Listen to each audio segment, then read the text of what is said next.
देखो भाई, ये हमारी साक्षी मलिक हैं और ओलंपिक में पहली महिला हैं जो देश के लिए मेडल जीत के लाई। सारे भाई ना भाई मेरी राम राम। मैं जगदीप शर्मा स्टेप अप जय सर यूट्यूब चैनल पर आपका स्वागत करता हूँ। भाई रोहतक आ गए और रोहतक में ज़बरदस्त इंटरव्यू, एक सॉलिड इंटरव्यू और पहला इंटरव्यू जिसमें मेरे दिमाग में बहुत सारे क्वेश्चन है पूछूंगा। मेरी बेबे बैठी है भाई साक्षी मलिक। बेबे राम राम। जी नमस्कार। बेबे ठीक से? बिल्कुल ठीक। अच्छा, ये जो कुश्ती का खेल है लड़कियों खातर कितना आसान है? जब मैंने शुरू की थी जब तो इतना यूँ नहीं था आसान, क्योंकि बहुत कम फैसिलिटीज़ थी और पेरेंट्स की सोच भी नहीं थी कि लड़कियों को कुश्ती जैसे खेल में डालें। जब मैंने शुरू की थी जब 2 से 3 लड़कियां थी और आपको पता है कि वेट तो ज़्यादा होते ही हैं, तो लड़कों के साथ भी करनी पड़ती थी क्योंकि लड़कियां कम थी, पार्टनर्स नहीं होते थे। लेकिन अब के टाइम पे मैं बात करूँ तो एक तो पेरेंट्स की मानसिकता जो है वो बदल गई है कि लड़कियां खेल सकती हैं और उनका सपोर्ट मिल गया तो एक सबसे पहला इजी स्टेप तो यही हो गया कि पेरेंट्स साथ है। दूसरा, फैसिलिटीज़ भी बढ़ गई हैं, पार्टनर्स मिलते हैं, लड़कियां भी बहुत ज़्यादा बढ़ गई हैं। हैवी वेट से करना चाहो हैवी वेट से भी कर सकते हैं, लाइट वेट से भी कर सकते हैं।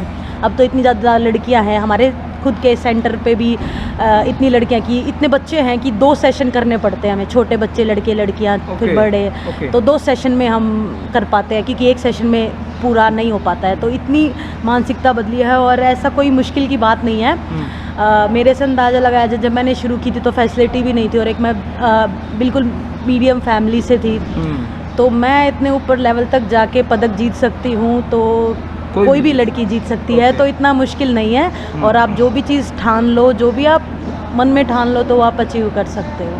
अच्छा बेबी, मैंने सुना है आपके पिताजी कंडक्टर थे, माताजी सुपरवाइज़र थी, आपको दादा दादी के पास छोड़ गए गांव में। उस टाइम पे आपके दादाजी बड़े अच्छे ज़बरदस्त खिलाड़ी थे कुश्ती के, तो वहीं से प्रेरणा मिली या फिर इन्होंने सोचा भाई अकेली हूँ अब क्या करूँ, पापा मम्मी भी नहीं हैं, इम्मा के लिए चलो प्रैक्टिस कर लूँ? ना जी, जब मेरी मम्मी की जो है वो जॉब लगी थी जी, तो मुझे संभालना थोड़ा मुश्किल लगा, इसलिए दादा दादी के पास छोड़ दिया। और जब मैंने होश संभाला तो दादाजी पहलवानी छोड़ ही चुके थे, बहुत वो एज बहुत ज़्यादा थी उनकी। तो पापा से सुनने में मिला था, वो भी कब मिला था जब मेरा स्पोर्ट्स में इंटरेस्ट हुआ, जब मैंने खेलना कूदना शुरू किया तो मेरे पापा ने मुझे बताया कि दादा भी ऐसे कुश्ती में जब इंटरेस्ट बना, जब मैंने डिसाइड कर लिया कि मुझे कुश्ती खेलनी है, तब पापा ने बताया कि तूने सही खेल चुना है, तेरे दादाजी भी पहले मिट्टी में कुश्ती करते थे। तो उस टाइम पे मुझे पता चला था कि हाँ दादाजी भी अच्छा खेलते थे, क्योंकि स्पोर्ट्स बैकग्राउंड से और कोई था ही नहीं, मम्मी पापा नहीं कभी खेले, उनको पता नहीं था। तो जब मैंने चूज़ किया कुश्ती तो उन्होंने बताया कि बहुत सही है, दादा ने भी कुश्ती खेली थी। लेकिन मम्मी कहीं नाराज़ थी, भाई छोरी कुश्ती खेल लेगी? हाँ, वो नाराज़ इसलिए थे क्योंकि बहुत ऐसे सुनने में आता था कि पहलवान तो ऐसे होते हैं, उनमें दिमाग नहीं होता और ऊपर से लड़की जा रही है एक लड़कों जैसे खेल में, जो कि मानसिकता थी पहले की लड़कों का खेल है ये। तो नाराज़ नहीं थे वो, तो मैं चाहे कुछ भी करती हमेशा मेरे साथ ही थे, अभी भी साथ, हमेशा साथ ही खड़े रहते हैं। तो बस ये था कि पहलवान एक अजीब सी जैसे मानसिकता थी, क्योंकि कोई भी नहीं था आसपास, फैमिली में कोई लड़की थी ही नहीं, लड़का भी नहीं था। तो धीरे धीरे एक्सेप्ट करना शुरू कर दिया उन्होंने कि हाँ ठीक है, अभी उसका मन है, वो इतनी खुश है कुश्ती करके, तो हमें भी साथ देना है। तो उनका इतना ज़्यादा सपोर्ट है जो मैं पदक जीत पाई। 4 कुश्ती के मैंने एक साक्षी ने छोड़कर 4 प्लेयर मेरे दिमाग में, उन चारों के बारे में राय लूँगा। सुशील कुमार के बारे में क्या कहना है? बिल्कुल प्रेरणा है जी। सबसे पहला ओलंपिक पदक, मतलब पहला तो देखो बहुत पहले केडी यादव जी ने जीता था और सुशील पहलवान जी, जब मैंने कुश्ती शुरू कर दी थी तो उनका पदक आया, तो उनसे बहुत ज़्यादा मुझे मोटिवेशन मिली। तो आपके आइडियल है, इंस्पिरेशनल है? इंस्पिरेशन। पहला सुशील कुमार, दूसरे मैंने सुना ही योगेश्वर दत्त। सेम, उनसे भी बहुत ज़्यादा, दोनों का ही नाम हमेशा से साथ हाँ साथ सुनने में मिलता था, सुशील पहलवान जी, योगेश्वर पहलवान जी, क्योंकि ओलंपिक्स में तो दोनों गए थे, 2004 से गए थे, 4 में भी गए थे, फिर 8 में योगेश्वर सुशील पहलवान जी, हाँ 8 में फिर सुशील पहलवान जी का मेडल आ गया, 12 में दोनों का आ गया। तो नाम हमेशा साथ में सुनने में आता था, तो हमेशा ये था कि सुशील पहलवान जी योगेश्वर पहलवान जी जैसा बनना है, तो हमेशा नाम उनका मुझे साथ साथ ही सुनने में मिला और यही होता था कि दोनों जैसा ही बनना है, मुझे भी पदक जीतना है, क्योंकि उन्होंने ही जाके इंडिया में कि इंडियन भी जाके और ओलंपिक से मेडल जीत सकते हैं। अभी तो सुशील जी अपना कुश्ती में दाव पेच और योगेश्वर जी इसमें राजनीति में, तो कुछ लग रहा है अभी योगेश्वर ने गलत छोड़ दी कुश्ती, देखो ये राजनीति संभाल सकते हैं योगेश्वर? मुझे राजनीति का कोई इतना ज्ञान नहीं है, बट देखो खुद की चॉइस होती है, खेलना और उसे छोड़ना, और एक खिलाड़ी कभी भी नहीं छोड़ना चाहता, आप समझो। क्योंकि एक हमें ना इतना प्रेम हो जाता है। अभी मुझे 15-16 साल हो गए कुश्ती करते हुए, सुबह शाम कुश्ती करना, 6-7 घंटे प्रैक्टिस करते हैं। हाँ, 3 घंटे सुबह, 3 घंटे शाम को, और कई बार तो कंपटीशन नज़दीक हो जाता है तो 3-3 सेशन भी करते हैं हम दिन में भी। तीन हाँ नहीं, 3 घंटे सुबह, 3 घंटे शाम, 3 घंटे नहीं, सेशन फिर थोड़ा छोटा हो जाता है, जैसे 1 घंटा सुबह कर ली, 2 घंटे फिर दिन में वो बाउट वाला सेशन कर लिया, फिर शाम को फिर मैच वाला सेशन कर लिया, तो 3 टाइम भी कर लेते हैं, पर समय थोड़ा सा कम हो जाता है। अगर 2 टाइम करनी होती है तो 3 घंटे 3 घंटे। तीसरे प्लेयर जो मेरे दिमाग में है बजरंग पुनिया जी, वो मेरा बहुत बढ़िया फ्रेंड है। अच्छा। जब हमने शुरू की थी तो साथ साथ में ही थे, उसका भी कुछ इतना अचीवमेंट नहीं था, मेरा भी, हम कॉमनवेल्थ गेम्स में भी गए, उसका भी सिल्वर था, मेरा भी सिल्वर था 2014 में। फिर धीरे धीरे बहुत सारे कॉम्पिटिशन्स में साथ जाना शुरू हुए, और अभी फ़िलहाल मैं ये कहना चाहूँगी कि वो मेरा बहुत अच्छा फ्रेंड है। Oh my God. अच्छा, मतलब बजरंग पुनिया जी सही है। हाँ। एक फ्रेंड लाइन में फ्रेंड है, फ्रेंड है। चौथा जो प्लेयर है मेरे को सबसे ज़्यादा खतरनाक लगता है, काद्यान साहब। उनके बारे में क्या कहना चाहेंगे, जो आपके हस्बैंड हैं? उनका तो खतरनाक से कोई लेना देना ही नहीं है, क्योंकि हैवीवेट चैंपियन है। हाँ, हैवीवेट चैंपियन है, और मैं ये बता दूं कि ज़रूरी नहीं है कि एक पहलवान बहुत खतरनाक ही हो, बिल्कुल उल्टा होता है। मैट पे कुछ और है, एग्रेसिव है, मैट पे हमें सब कुछ करना पड़ता है, एग्रेसिव से दाव भी मारने पड़ते हैं, लेकिन मैट से उतरने के बाद हम नॉर्मल इंसान की तरह, कई लोग बोल नहीं देते कि तू तो पहलवान है, तुझे क्या डरना, तू क्यों डरती है। हम भी इंसान हैं, हमारे अंदर भी दिल है, सारी भावनाएं हैं, फीलिंग्स हैं, सब कुछ है, तो वो तो हुई दूसरी बात। लेकिन हैवी वेट हैं, चैंपियन है, बट हैं तो इंसान ही, वो भी बाहर जाकर। अगर दोनों का वेट इक्वल होता तो आप उनको हरा देते? क्या लगता है? हाँ, इक्वल होता तो हरा देती। अच्छा, लेकिन अभी तो वो 97 के, मैं 62 के। हाँ, तो मैच तो बिल्कुल दिन रात का अंतर हो गया। तो अभी थोड़ा सा मुश्किल, वैसे कर लेते हो कभी प्रैक्टिस? हाँ, थोड़ा सा वो मुझे बता देते हैं, या टेक्निक ट्रेनिंग हम कर लेते हैं आपस में, लेकिन वो है कि जो प्रॉपर चाहिए होता है ना, वो नहीं हो पाता, क्योंकि वेट का फ़र्क बहुत ज़्यादा हो गया। उनसे सीरियसली कुछ सीखने को मिलता है? बिल्कुल। सबसे पहली बात तो मुझे इतना ज़्यादा प्राउड है कि कई बार, मतलब कि मेरे हस्बैंड भी एक रेसलर है और मेरे फादर इन लॉ भी रेसलर है, अर्जुन अवार्डी हैं, दोनों ही अर्जुन अवार्डी हैं। तो सबसे पहली बात तो मुझे इतना गर्व होता है कि जिस चीज़ से मैंने प्रेम किया, कुश्ती से मुझे इतना प्रेम था कि भगवान ने मुझे पदक दिया, और उसके बाद इतना प्रेम था कि हस्बैंड भी रेसलर दिया और फादर इन लॉ भी रेसलर दिया। ज़्यादा खुशी किसमें, पदक मिलने पे या हस्बैंड मिलने? नहीं, पदक तो वो तो मेरा 14-15 साल का सपना था। 14-15 साल का मेरे, हाँ, तपस्या। 14-15 साल की कोई ये नहीं सोचा था कि हस्बैंड ऐसा मिले, लेकिन 14-15 साल मेडल के बारे में मैंने ज़रूर सोचा था। मेडल आपने सारे जीत लिए, लगभग सारे। कहीं टीस है दिमाग में भाई यार वो चीज़ तो मिलनी बाकी थी? बिल्कुल।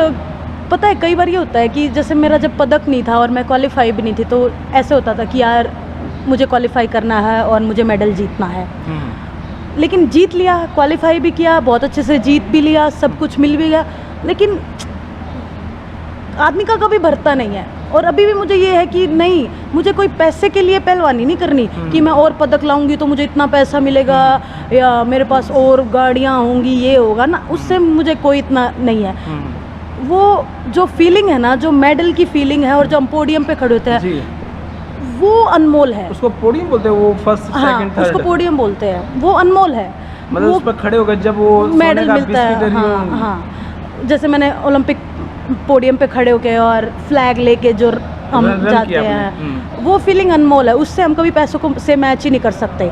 तो उस फीलिंग के लिए ही मैं पहलवानी कर रही हूँ, और भगवान ने चाहा जब तक मेरा शरीर स्वस्थ है, तंदुरुस्त है, मैं पहलवानी करूँगी।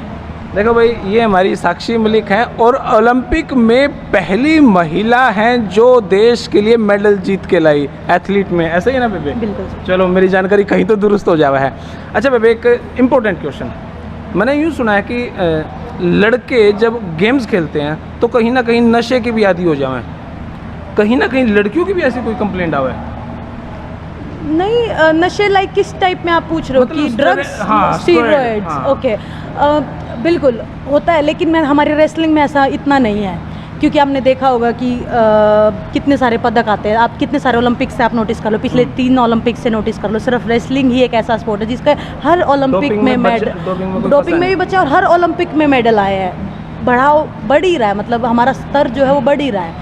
तो हमारे गेम में तो ऐसा नहीं है, लेकिन बहुत सारे आते हैं, जैसे कल परसों भी एक न्यूज़ आई थी कि क्रिकेटर में कुछ है, पता नहीं वो डोपिंग में फेल हो गए। अच्छा। तो होता है, लेकिन ये मैं इसके बिल्कुल खिलाफ हूँ।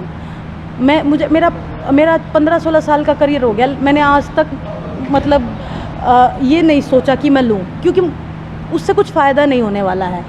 जो नेचुरल ताकत है, जो नेचुरल प्रोग्रेस है, वो लंबा भी चलेगी और वो आपको कभी मतलब नुकसान भी नहीं पहुंचाएगी। जो स्टीरॉयड ले लेते हैं वो एकदम तो पिकअप कर लेते हैं, मेंटेन करना मुश्किल हो जाता है और हानि होती है शरीर में, वो अलग। तो आदि होते हैं, लेकिन रेसलिंग में मैंने इतना कुछ नहीं सुना है कि हम कदे मेरी बेबी ने लेके देखी है सब, एक बार एक्सपेरिमेंट करके देख ले, बिना प्रैक्टिस वैसे ही। क्योंकि ना मेरा मानना है कि अगर मैं अपने गेम को ना, एक तो सबसे पहले पूजा मानती हूँ। जब मैं इस पे आती हूँ तो मैं साफ़ सुथरी भगवान का नाम लेके मैं इस पे आती हूँ। दूसरी बात, मैं इससे कभी चीट नहीं करती, क्योंकि चीट कर लिया, जिस चीज़ को मैं दिन रात दे रही हूँ, जिस चीज़ से ने मुझे इतना दिया है, उसके साथ ही अगर मैंने चीट कर लिया तो फिर ये हो जाएगा कि अब तो नहीं यार, भगवान देख रहा है, ऐसा कभी नहीं करना। क्योंकि चीट से अगर मैंने कुश्ती भी जीत ली, बहुत रेयर चांस है कि मैंने कोई, जैसे उंगली फंस जाती हैं या बालों में उंगली आ जाती हैं। कई लड़कियां तो होती हैं बहुत बाल पकड़ लेती हैं, उंगलियां तोड़ देती है, तो मेरा उस चीज़ को भी मन नहीं मानता है। फेयर खेलती हूँ मैं, मेरा जब जहाँ तक होता है मैं अपना फेयर प्ले करती हूँ, और फेयर प्ले करके ही भगवान ने इतना दिया है। मैं तो सभी को ये बोलूँगी, डोपिंग से तो दूर रहो ही रहो, और फेयर खेलोगे तो भगवान सुनेगा। गेम को पूजा समझ के खेले। हाँ, मैं तो हमेशा पूजा ही समझती हूँ। ऊपर वाला देखा है ध्यान से। मेरा तो ये, अगर मुझे कहीं मार्केट में या कहीं फंक्शन में जाना था, वहाँ मैं थोड़ा सा अनमैनेज या बिना साफ़ सुथरी या ऐसे जा सकती हूँ, लेकिन जब मैं ट्रेनिंग करने आऊँगी तो मैं प्रॉपर नहा धो के बिल्कुल सेट होके आती हूँ कि हाँ, अभी मुझे अपना सबसे फेवरेट काम करने जाना है। शॉपिंग का कितना शौक है साक्षी? पहले था, वो पहले बहुत ज़्यादा था कि ऐसे कपड़े, ये कपड़े, लेकिन पदक ने सब कुछ शांत कर दिया, क्योंकि इतना कुछ दिया है भगवान ने, इतना कुछ पब्लिक ने प्यार दिया है, या एंडोर्समेंट्स हैं, या ब्रांड है, जैसे मैं असिक्स एथलीट हूँ, तो खुद ब खुद वो इतना सब कुछ बेच देते कि शॉपिंग का और सब चीज़ का क्रेज़ वो शांत हो गया। तो खुद ब खुद साड़ी सूट नहीं, कोई क्रेज़ नहीं, बस वो शादी के टाइम पे पहना था, लेकिन अब नहीं। अच्छा, मैंने सुना है जब आप गेम में नहीं थे, चंचल थे, खेलते थे, कूदते थे, मस्ती करते थे, गेम्स में आने के बाद जो आगे गए सीरियस होते गए लाइफ में, ऐसा कुछ? सीरियस तो नहीं, जैसे मैं इस बारे में भी एक्सप्लेन करना चाहूँगी। मैं बचपन में जब मैं स्कूल में थी और गांव से आई तो मैं शरारती थी, थोड़ा चंचल, लेकिन फिर जैसे मेरा इंटरेस्ट था खेलने कूदने में और मैंने कुश्ती शुरू की और मेरा कुश्ती से लगाव बढ़ता शुरू हो गया, तो ऑटोमेटिक ही शांत, पेशेंस और डिसिप्लिन वो अपने आप आना शुरू हो गया। अभी वो हर चीज़ में लागू होता है। तो अभी क्या पता ये किस चीज़ के लिए है, कि क्योंकि बहुत एक गेम जो है बहुत सीरियसनेस मांगता है, अपना ढंग से खाना है, ढंग से सोना है, प्रॉपर डाइट लेनी है, प्रॉपर ट्रेनिंग करनी है। अगर रेस्ट नहीं किया तो प्रॉपर ट्रेनिंग नहीं कर पाएंगे, प्रॉपर खाया नहीं तो भी नहीं हो पाएगी, हर चीज़ पे मैनेजमेंट। हाँ, और वो फिर वो डिसिप्लिन इतना बनता चला गया कि आदमी खुद ब खुद शांत हो जाता है। भाई ज़्यादा नहीं बात करनी, एनर्जी लॉस होगी, वो नहीं खाना, एनर्जी खराब होगी, कैलोरी बढ़ेगी, कैलोरी बर्न करनी है, फालतू लड़ना नहीं है, फालतू आर्ग्यूमेंट्स नहीं करनी है, मैं तो करती नहीं हूँ। ओके, अच्छा बेबे, एक बात और बता मेरे को, अभी कितने साल की लड़की को इस गेम में एंट्री करनी चाहिए और कितने साल बाद? मैं जब 12-13 साल की थी जब मैंने शुरू किया था, और जब मैंने शुरू किया ना तो पता है आपको, मुझे लगता था कि क्योंकि मैंने उस टाइम पे नाम सुना था कि गीता बबीता वो हैं, वो छोटी छोटी दंगल में जीत जाती हैं, क्योंकि उन्होंने तो बहुत छोटे छोटे से शुरू कर दिया था। तो मैंने शुरू किया 12-13 साल में, तो मुझे यूँ लगता था यार तू लेट हो गई, क्या पता तू इतना अच्छा ना कैच कर पाए। अच्छा, तब आपने सोचा मैं लेट होगी? मैं लेट हो गई, क्या पता मैं इतना अच्छा ना कैच कर पाऊँ, क्योंकि सब तो छोटे छोटे 7-8 साल में शुरू कर देते हैं, मैक्सिमम 10 साल पकड़ लो। मैंने शुरू की 13 साल में, तो मुझे होता यार तू 2-3-4 साल पहले लगती तो शायद तू उससे पहले अचीव कर पाती, क्या पता मैं 12 का भी ओलंपिक खेल लेती। तो वो मन में मलाल जब तक था, जब तक ओलंपिक पदक नहीं आया। बहुत यूँ मलाल होता था यार अगर थोड़ा पहले शुरू कर देती तो एक्सपीरियंस थोड़ा ज़्यादा हो जाता, क्योंकि जितना हम खेलेंगे उतना एक्सपीरियंस हमारा बढ़ेगा।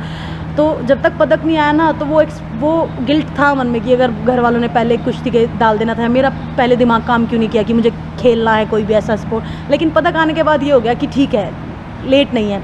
और दूसरी बात ये भी है, अगर आप थोड़ा सा लेट भी लगे हो तो लेट है तो कोई नहीं, लेकिन अगर आप दिल से करोगे तो वो चीज़ आप अचीव कर पाओगे। विल पावर होनी चाहिए। हाँ, और अगर मेरी राय पूछो तो 8-10 साल में शुरू कर दो, क्योंकि वो हमारा स्पोर्ट ऐसा है कि हर छोटी सी हर मिनी सेकंड में एक्शन लेना पड़ता है। डिफेंस है, काउंटर है, स्पीड चाहिए है, पावर चाहिए है, एजिलिटी चाहिए है, फ्लेक्सिबिलिटी चाहिए है। मतलब कोई भी ऐसे काम नहीं है जो हमारे स्पोर्ट में नहीं चाहिए होता है। स्पीड से अटैक मारना है, ध्यान रखना है, अगर फोकस 1 सेकंड के लिए भी टूट गया तो अगला तो अटैक कर देगा, तो 6 के 6 मिनट रहना पड़ता है। तो थोड़ा सा अगर पहले से लगोगे तो एक्सपीरियंस होगा। और आपको पता भी है कि बच्चे ज़्यादा जल्दी सीखते हैं, बड़े होने के बाद अगर लगेंगे तो मूवमेंट जल्दी आते हैं, दिमाग ज़्यादा जल्दी काम करता है, कैचिंग पावर बहुत ज़्यादा होती है। जितने हम बड़े होते जाते हैं वो कैचिंग पावर थोड़ी कम और डिबेट की क्षमता ज़्यादा होती है। हाँ, तो छोटे बच्चे को जो सिखा दिया वो फाइनल है।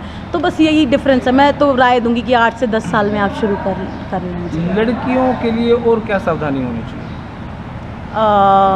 खाने पीने को लेके, माँ बाप को लेके?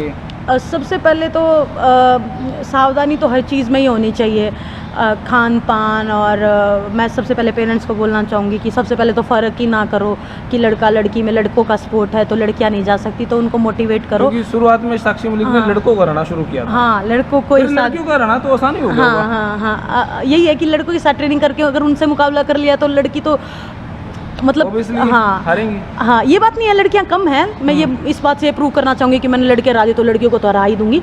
लेकिन यूँ है कि ज़्यादा वेरिएशन मिली और ज़्यादा पार्टनर्स मिले लड़के, तो लड़कियां मेरे को फिर ईजी लगना शुरू हो गई। तो पेरेंट्स को ये कहना चाहूँगी कि ऐसी कोई बात नहीं है कि लड़के ही कर सकते हैं, लड़कियां नहीं कर सकती है। एग्जाम्पल हूँ मैं, और भी बहुत एग्जाम्पल है। गीता, बबीता, विनेश जो अभी ओलंपिक के लिए दावेदार और पदक की बिल्कुल दावेदार है।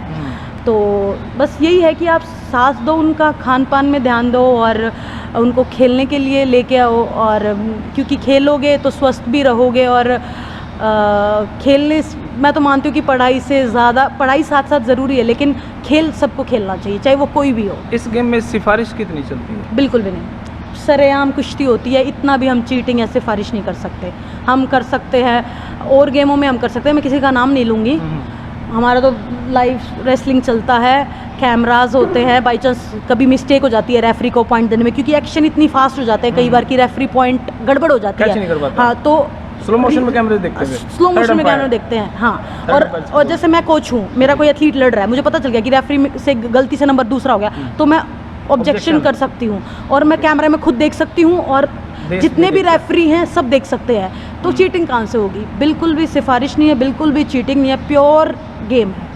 अच्छा, एक लास्ट क्वेश्चन, बड़ा इंपॉर्टेंट क्वेश्चन है वो क्योंकि भाई मेरी बेबे है, इस तरह महिलाओं के लिए मैं एक बात पूछना चाहूँगा। गांव में रही है, गांव में आदमी ज़्यादा काम करे या लुगाई ज़्यादा काम करे? लुगाई।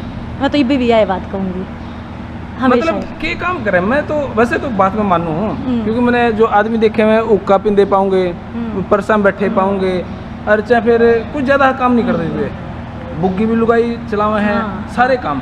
हाँ, जैसे ये बात मान लो, हाँ, गांव से ही मान लो, जैसे गांव में जैसे चलो जो आदमी काम करते करते, लेकिन औरत सुबह उठती भी है, उसको आदमी से पहले उठती है, फिर अपने भैंसों का करती है, फिर वो खाना बनाती है, फिर वो खेत में जाती है, फिर आके उसको फिर से खाने की टेंशन हो जाती है और बच्चों की टेंशन हो जाती है, सारी चीज़ का, घर बार सब कुछ देखना। मेरी नज़र में सासू ससुर खतरा लगता रोटी, आदमी खतरा लगता रोटी, बड़का खतरा लगता रोटी, सब कुछ ध्यान रखना। तो मेरा मानना तो यही है कि जब रात में सारे खा के सो जाएंगे, फिर लुगाई उनका बर्तन मांज के फिर सोओगे। तो मेरा मानना तो यही कि औरत का मुकाबला नहीं हो सकता, उस जितना स्ट्रॉन्ग ना तो कोई है, क्योंकि बस किसी भी उस वे में लगा लो कि औरत ही, मैं तो स्ट्रॉन्ग मानती हूँ। आदमी नौकरी करता होगा तो फ्रस्ट्रेशन औरत पे उतारेगा और फिर उसके बाद कोई काम भी नहीं करेगा। और इंडियन मैन तेरे के लिए भी नहीं बनी है? ना जी, मैं तो इतनी लकी हूँ, भगवान ने तो मेरे हस्बैंड खुद रेसलर है। चलो सबसे पहली बात तो क्योंकि वो भी इतना ही समझते हैं। मैंने सबसे पहले क्वेश्चन में आपको ये जवाब दिया था कि मैं बहुत लकी हूँ कि मैं एक रेसलर के साथ हूँ, क्योंकि वो एक तो सबसे पहले खुद ब खुद समझता है कि 2-3 घंटे सुबह शाम ट्रेनिंग करने के बाद आदमी कितना थक जाता है। दूसरा, अगर हमें कोई भी काम करना होता है, बाई चांस हमारा एक रूम है, हमें वो साफ़ करना है, तो हम मिल बांट के काम करते हैं। वो खुद ब खुद कहता है कि मैं ये काम कर देता हूँ। धमकी भी देती होगी ना भाई, चाय नहीं बनेगी आज ना, चाय वाय तो नहीं पीते इतना। अच्छा। लेकिन थोड़ा बहुत अगर हेल्प होती है तो बराबर का हेल्प करता है मेरे साथ। हस्बैंड के लिए खाना वाना बनाते हो आप या रखा है? नहीं, माँ है, मेरी सासू माँ है, वो बहुत अच्छे हैं कि खाना बनाते ना, इसलिए बहुत अच्छे हैं। वैसे भी बहुत अच्छे हैं। नहीं, मतलब बहुत ध्यान रखते हैं, मतलब बेटी से भी ज़्यादा ध्यान रखते हैं। जैसा उनका बेटा है वैसी ही मैं हूँ। तो भगवान की दया से अभी तक मैंने कोई काम नहीं किया है। चलो, ये बात बहुत बढ़िया। नहीं, मैं हेल्प करा देती हूँ, क्योंकि कई बार माँ भी है, थक भी जाती है। वैसे और काम करने वाले भी लगे हुए हैं। हमारी खुद की 2 गायें हैं, उनका काम करने वाली लगी हुई है। हमारा खुद का हम खुद की सब्जियां उगाते हैं, तो वहाँ भी काम करने वाले हैं, तो थोड़ी बहुत हेल्प हम कर देते हैं। अच्छा, लास्ट क्वेश्चन, फिर से एक लास्ट क्वेश्चन दिमाग में आ गया। अभी आप इतने बड़े बड़े कॉम्पिटिशन में जा चुके हो, इतना कुछ जीत चुके हो, अभी भी प्रैक्टिस करते टाइम कोच आपको डांटते हैं क्या? देखो, मैं 2016-17 तक तो मैं छोटूराम स्टेडियम में थी, जहाँ कोच मनदीप थे और बिल्कुल मुझे डांटते थे। मुझे यूँ का यूँ याद है कि ओलंपिक से पहले तो चलो उन्होंने मारा भी है या डांटा भी है, नॉर्मल है, कोई इतना बिग डील नहीं है कि वो मार दिया। अच्छा। एक बार साक्षी मलिक को मार दिया। और जैसे एक बार क्या हुआ कि मेडल लाने के बाद भी मैं ट्रेनिंग कर रही थी और मकरापन कर रही थी, जैसे कि नहीं मन कर रहा था कि मैं पूरी ताकत लगाऊं, तो वो कोच तो लेते ही हाथ में काम से, उन्होंने हल्के से ऐसे किया और मेरे थोड़ा सा यहाँ निशान आ गया। तो मैंने कपड़े जाके उतारे, मेरी मम्मी को दिख लिया कि हाँ, आंखों से आंसू आ गए, मम्मी क्या है, तो नॉर्मल है, क्या हो गया? तो ये चलता है। और दूसरी बात, अभी फादर इन लॉ है, उनका अखाड़ा है, ये सत्यवान जी हैं। तो वो भी मैंने बताया कि अर्जुन अवार्डी हैं, तो अभी वो करवाते हैं। तो वो मारते तो नहीं है, लेकिन ध्यान पूरा रखते हैं कि कब गलती कर रही है, कब नहीं करती है। और मुझे तो नहीं, हाँ, मुझे तो नहीं बोलते हैं, लेकिन जो मेरा अपोनेंट है ना, उसको बोलते हैं कि इसको पकड़, इसको कैसे भी करके पकड़, कि मैं तगड़ी हूँ, चाहे वो कोई भी अपोनेंट हो। तो इतना थोड़ा सा हमारे बीच में थोड़ा सा वो है, क्योंकि घर पे खाना खाते टाइम डिस्कस होता है कि आज तूने बेटा ये गलती करी थी और कल तनु नहीं। पापा और कभी इतना डिस्कस नहीं करते, वो सिर्फ मैट पे ही हैं। थोड़ा सा ऐसे होता है ना, थोड़ा हरियाणवी कल्चर में थोड़ा सा शर्म है, तो वो बहुत ज़्यादा है। मैट तक सीमित है, फिर घर जाके शायद कभी उन्होंने मुझे बैठ के स्माइल भी ना की हो, मतलब ऐसे नहीं, नॉर्मल। जब प्रैक्टिस करते हो, टीवी पे देखते हैं सारे फिर बाउट्स देखते हैं, जैसे कोई बाउट हमारी, जैसे एशियन चैम्पियनशिप या किसी भी कंपटीशन की बाउट है, वो हम देखते हैं। वो पापा देखते हैं अपने फ़ोन में। अभी उनको पता चल गया है ना कि कैसे कैसे, क्योंकि अभी तो सोशल मीडिया इतना ज़्यादा बढ़ गया, इतनी ज़्यादा वेबसाइट है या सब, कोई भी कुश्ती हम कहीं से भी निकाल के देख सकते हैं। तो पापा को अभी सब पता चल गया और वो देखते हैं, फिर अगले दिन मैट पे बताते हैं। मुझे नहीं बताते हैं तो सत्यव्रत को बताते हैं कि बेटा ये कमी है, उसको इसके काम कर। अभी पापा को पता है कि इसमें क्या ज़्यादा कमी चल रही है, तो मेरा वो उसी पे काम करवाते हैं। डिबेट तो होती होगी ना सत्यव्रत जी के साथ भी? हम दोनों के साथ हो जाती है, हम दोनों की हो जाती है। वो कहते हैं कि ऐसे करना, बोली हाँ ठीक है। तो ये तो एक रेसलिंग का पार्ट है। 96 किलो का, बस मैं कुछ नहीं कह, मेरे बराबर का फिर बताती हूँ। चलो ठीक है साक्षी बहन, थैंक यू आपका। भाई मेरे छोटे से चैनल पर साक्षी मलिक आई और मेरे लिए इससे बड़ी खुशी क्या होगी, तो कमेंट बॉक्स में जरूर अपनी राय दीजिए और क्या क्या कुछ होना चाहिए था। बाकी फ्लो में मैं मेरी बेबे ने भाई तू क्या क्या बोल पड़ा था, उसके लिए सॉरी, धन्यवाद। जय हिंद, भारत माता की जय।